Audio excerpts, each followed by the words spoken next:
सनातन धर्म अनुयायियों के लिए प्रतीक्षा के पल अब समाप्ति की ओर बढ़ चुके हैं। बहुप्रतीक्षित चारधाम यात्रा 2025 के लिए पंजीकरण प्रारंभ हो चुके हैं। आज हम चारधाम अर्थात गंगोत्री, यमुनोत्री, बद्रीनाथ और केदारनाथ यात्रा से जुड़ी प्रत्येक जानकारी आपके लिए लेकर आए हैं। इन चारों धामों के कपाट खुलने की तिथियां, यात्रा के लिए पंजीकरण, हेली सेवा टिकट बुकिंग और यात्रियों के लिए आवश्यक दिशा निर्देश शामिल हैं। आइए सबसे पहले चारों धामों के कपाट खुलने की तिथियों के बारे में जानते हैं। आगामी 30 अप्रैल 2025 दिन बुधवार को सनातन पंथानुसार वैशाख मास के शुक्ल पक्ष की तृतीया अर्थात अक्षय तृतीया के पावन दिवस को गंगोत्री और यमुनोत्री के कपाट खुलेंगे। आगामी 2 मई 2025 दिन शुक्रवार को वैशाख मास के शुक्ल पक्ष की पंचमी को बाबा केदारनाथ धाम के कपाट खुलेंगे, जबकि आगामी 4 मई 2025 दिन रविवार को वैशाख मास के शुक्ल पक्ष की सप्तमी को श्री बद्रीनाथ धाम के कपाट भक्तों के लिए खुलेंगे। आइए अब जानते हैं कि चार धाम यात्रा के लिए पंजीकरण कैसे और कहां कराएं।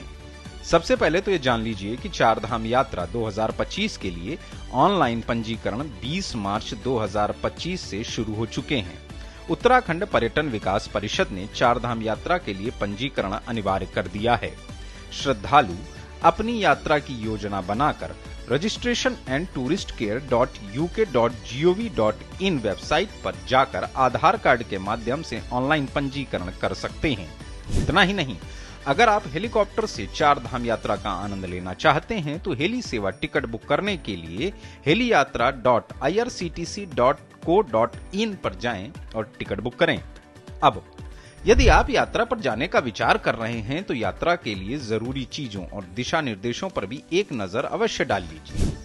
पंजीकरण और अन्य आवश्यक सूचनाओं के लिए सही मोबाइल नंबर दर्ज करें। दर्शन में किसी प्रकार की परेशानी से बचने के लिए दर्शन टोकन अवश्य प्राप्त करें। यात्रा के दौरान सावधानी बरतें।